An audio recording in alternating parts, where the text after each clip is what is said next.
আব্দুল্লাহ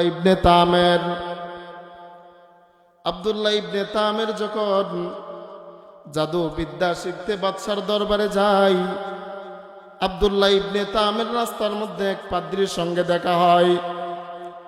ও ইহুদি পাদ্রী আব্দুল্লাহ ইবনে তামেরকে ডাক দিয়া বলেন, ও আব্দুল্লাহ ইবনে তামের, তোমার এত সুন্দর একটা দেহ আল্লাহ তাআলা তোমাকে বানায় দিয়েছেন, এত সুন্দর মস্তিষ্ক দিয়েছেন, এত সুন্দর তোমাকে একটা দেহ দিয়েছেন। এই দেহ নিয়ে তুমি কোথায় যাইতেছো? কোন দুনিয়ার মুখে তুমি পড়ছো? আব্দুল্লাহ ইবনে তামেরকে ওই পাদ্রী ডাক দিয়া বলতেছেন, ও আব্দুল্লাহ ইবনে তামের, তুমি যে জায়গায় যাইতেছো আমাকে কিছু সময় দাও। তাবলীগের মুরব্বীরা যখন বিভিন্ন জেলায় বিভিন্ন দেশে যায়, বিভিন্ন দেশে বিভিন্ন জেলায় দেশ দেশান্তরে গিয়ে মানুষদেরকে যেভাবে মসজিদের দিকে আহ্বান করে, সত্যের দিকে হকের দিকে যেভাবে আহ্বান করে, ওই পাদ্রী আব্দুল্লাহ ইবনে তামেরকে ডাক দিয়ে বলতেছেন, ও আব্দুল্লাহ ইবনে তামের, তুমি যেখানেই যাও আমাকে একটু সময় দিয়ে যাইবা, আমি কিছু কথা বলতে চাই তোমার সাথে। আব্দুল্লাহ ইবনে তামের পাদ্রীকে কিছু সময় দেয়। ওই পাদ্রীর সাথে কিছু সময় দিয়ে আব্দুল্লাহ ইবনে তামের আল্লাহ তাআলার সন্ধান পাওয়া যায়। বলেন না সুবহানাল্লাহ, আরো জোরে বলেন না সুবহানাল্লাহ। আব্দুল্লাহ ইবনে তামেরকে ওই পাদ্রী ডাক দিয়া বলেন, ও আব্দুল্লাহ ইবনে তামের, তুমি যে জায়গায় যাও আমাকে একটু সময় দিবা। পাদ্রী বলতেছেন, দুনিয়ার জমিনে তুমি যা কিছু দেখতেছো, যা কিছু শুনতেছো, সব কিছু আল্লাহ তাআলার বানানো মাখলুক, আল্লাহ তাআলা খালেক। পাদ্রীর এই সমস্ত কথা শুনে আল্লাহ তাআলার একত্ববাদের দাওয়াত পেয়ে আব্দুল্লাহ ইবনে তামের মুগ্ধ হয়ে গেলেন। এবার বাদশার দরবারে যাই, বাদশার দরবারে গিয়া জাদুবিদ্যা অর্জন করে। এভাবে চলতেছে কিছুদিন। রাসূল সাল্লাল্লাহু আলাইহি ওয়াসাল্লাম সুহাইব রাদিয়াল্লাহু তাআলা আনহুর কাছে এই হাদিস বর্ণনা করতেছেন আর কাঁদতেছেন। ওই পাদ্রীর কাছ থেকে যখন ওই জাদুকরের কাছে যাই, ওই জাদুকর তাকে প্রহার করে, আঘাত করে, মারতেছে। জাদুকর মারধর করে। আব্দুল্লাহ ইবনে তামের তারপরেও জাদুবিদ্যা অর্জন করে। এবার একদিন আব্দুল্লাহ ইবনে তামের পাদ্রীকে ডাক দিয়ে বলতেছেন, আমি যে রাজ দরবারে আল্লাহু তাআলা ফি কালামিহিল মাজিদ, ইয়া আইয়ুহাল্লাযীনা আমানু দুখুলু ফিস সিলমি কাফা ওয়া লা তাত্তাবিউ খুতুওয়াতিশ শাইতান ইন্নাহু লাকুম আদুউম মুবিন।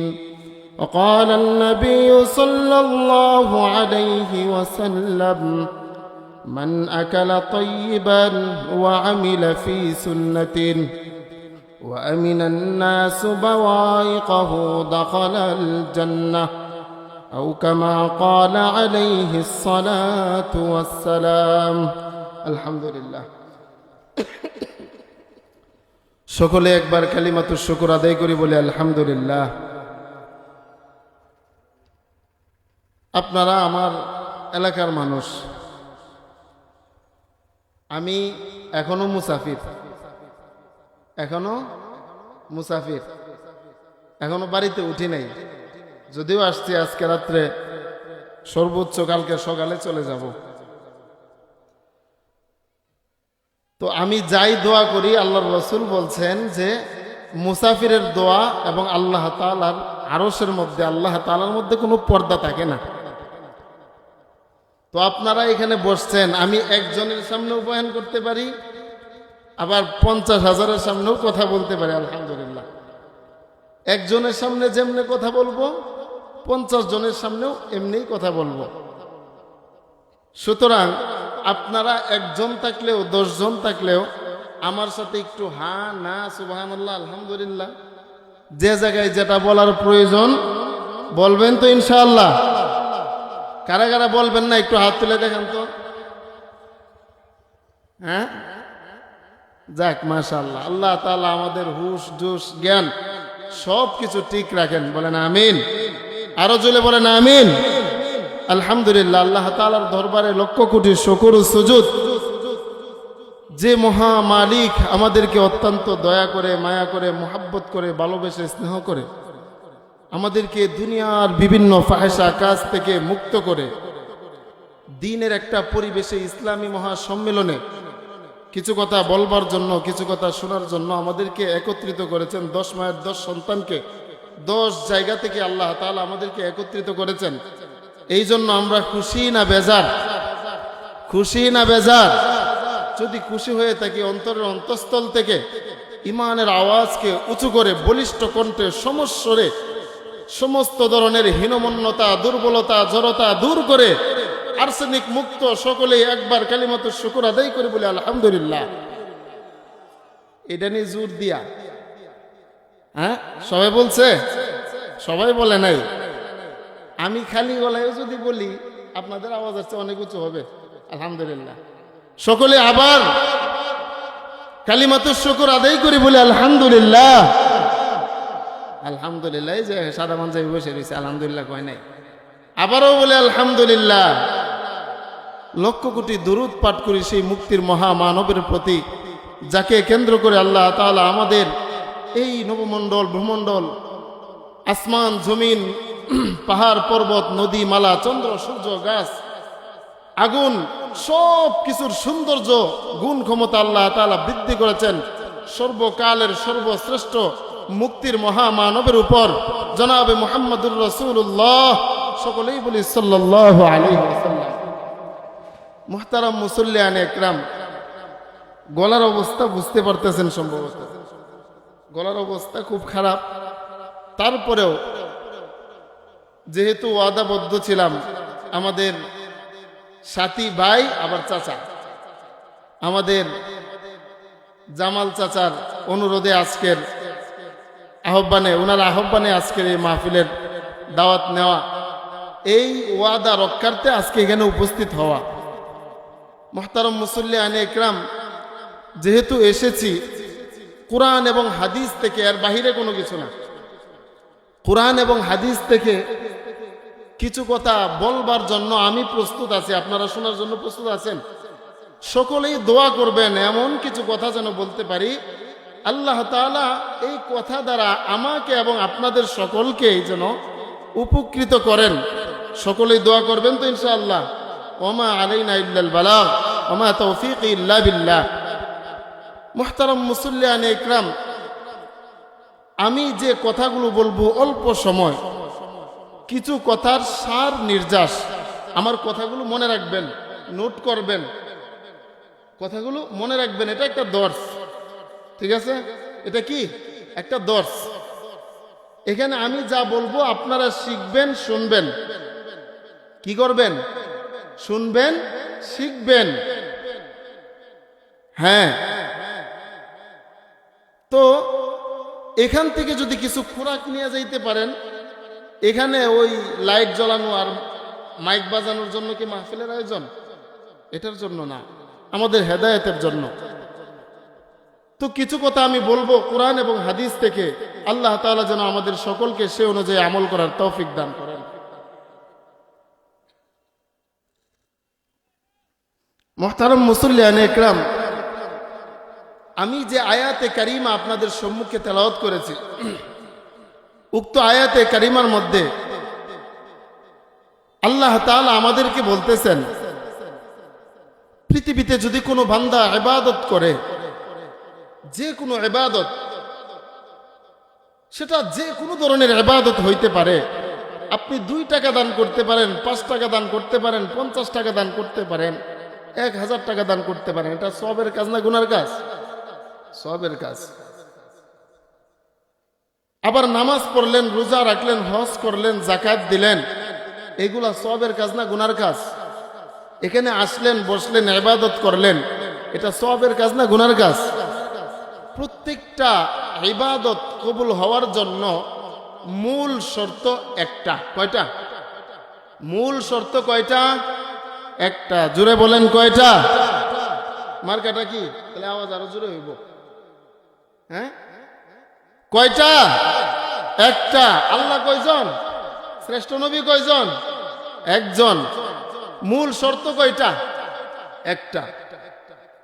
আল্লাহ তাআলা এই আয়াতে বলতেছেন ঈমানদারদেরকে, আল্লাহ তাআলা মানুষদেরকে যখন ভালোবেসে ডাক দেয় তখন ইয়া আইয়ুহাল্লাযীনা আমানু শব্দ ব্যবহার করেন।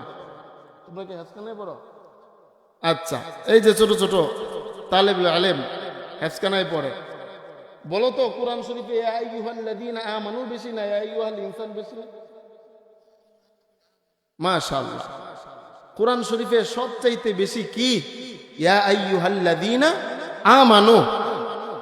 আল্লাহ যখন বান্দাকে ভালোবেসে ভালোবাসার বহিঃপ্রকাশ ঘটাইতে চায় তখন আল্লাহ তাআলা বান্দাকে ইয়া আইয়ুহাল্লাযীনা আমানু বলে সম্বোধন করেন।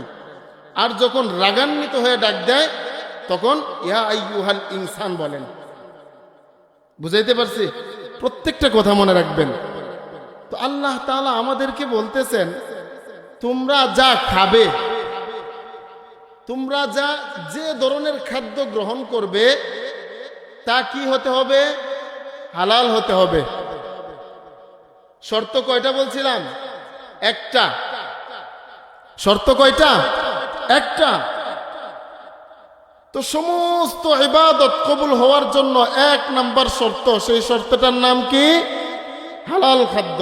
শুধু খাদ্য না, খাদ্য কিন্তু পাঙ্গাস মাছের খাদ্য বলে, ঠিক আছে না?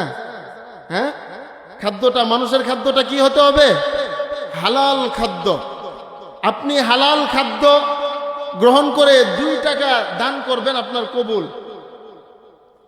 আর হারাম টাকা থেকে আপনি মসজিদ বানাইলেন, মডেল মসজিদ 345টা বানাইলেন, কবুল হবে? হবে না। আপনি আরো বড় বড় মসজিদ বানাইলেন, মাদ্রাসা বানাইলেন, কাজ হবে? হবে না। সুতরাং বুঝতে পারলাম প্রত্যেকটা নেক আমল, প্রত্যেকটা ইবাদত কবুল হওয়ার জন্য প্রথম শর্তটা কি? হালাল খাদ্য। এবার রাসূল সাল্লাল্লাহু আলাইহি ওয়াসাল্লাম বলতেছেন, মুসলিম শরীফে রাসূল সাল্লাল্লাহু আলাইহি ওয়াসাল্লাম বলতেছেন, মান আকালা তাইয়িবান ওয়া আমিলা ফি সুন্নাতিন ওয়া আমিনান নাসু বাওয়াইকাহু দাখালাল জান্নাহ। রাসূল সাল্লাল্লাহু আলাইহি ওয়াসাল্লাম বলতেছেন যে ব্যক্তি হালাল খাদ্য গ্রহণ করবে, কি গ্রহণ করবে? হালাল খাদ্য।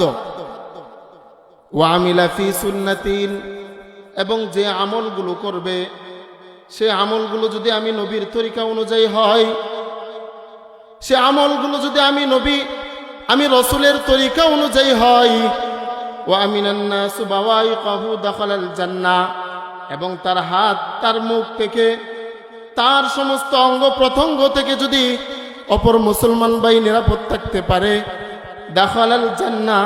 রাসূল সাল্লাল্লাহু আলাইহি ওয়াসাল্লাম গ্যারান্টি দিচ্ছেন। কিসের গ্যারান্টি দিচ্ছেন? দাখালাল জান্নাহ। দাখালাল জান্নাহ। রাসূল সাল্লাল্লাহু আলাইহি ওয়াসাল্লাম বলতেছেন যে হালাল খাদ্য গ্রহণ করবে, আমি রসুলের সুন্নত অনুযায়ী চলবে, তোমার হাত, তোমার জবান, তোমার অঙ্গ প্রত্যঙ্গ থেকে, তোমার কথা থেকে, তোমার জিহ্বা থেকে অপর মুসলমান ভাই যেন কষ্ট না পায়, এটার দিকে খেয়াল রাখবে।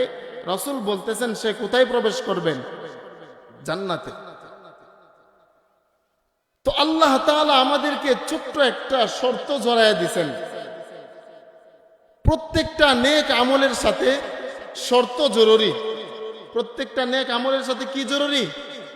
শর্ত জরুরি। নামাজ পড়ার জন্য কোনো শর্ত আছে? আছে। কি শর্ত? ওযু করতে হবে। হ্যাঁ, ওযু করতে হবে। ওযু করার জন্য কোনো শর্ত আছে? আছে না? ওযুর শর্ত নাই। ওযু কি হাত আর মুখ ধুলে হয়ে যায়? হ্যাঁ, ইয়া আইয়ুহাল্লাযীনা আমানু ইযা কুমতুম ইলাস সালাত ফাগসিলু ওযুহাকুম। এখানে ওযুর ফরজ কয়টা? 4টা। এই 4টা বলতেছেন। ইয়া আইয়ুহাল্লাযীনা আমানু, ইমানদারগণ। আবার ডাক দিতেছেন ইয়া আইয়ুহাল্লাযীনা আমানু, ইমানদারদেরকে ডাক দিয়ে বলতেছেন ইযা কুমতুম ইলাস সালাত ফাগসিলু ওযুহাকুম। কি ধুইতে হবে? মুখ ধুইতে হবে। ওয়া আইদিয়াকুম ইলাল মারাফিক, হাত ধুইতে হবে কোন পর্যন্ত?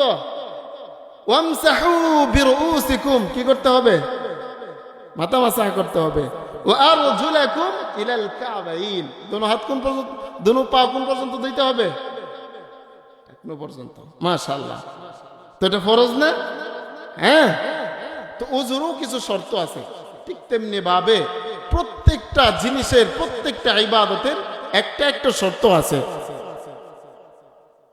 তো রাসূল সাল্লাল্লাহু আলাইহি ওয়াসাল্লাম বলতেছেন, এই প্রথম শর্তটা যে রক্ষা করতে পারবে, প্রথম শর্তটা যে মানতে পারবে, আল্লাহ তাআলা তাকে দ্বীনের দাঈ, উম্মতের দাঈ হিসেবে কবুল করে নেবেন। সুবহানাল্লাহ। কোন হারামখোর উম্মত দরদি হইতে পারে না, কোন হারামখোর উম্মতের দরদি হইতে পারে না, কোন হারামখোর সময়ের সাহসী সন্তানও হইতে পারে না।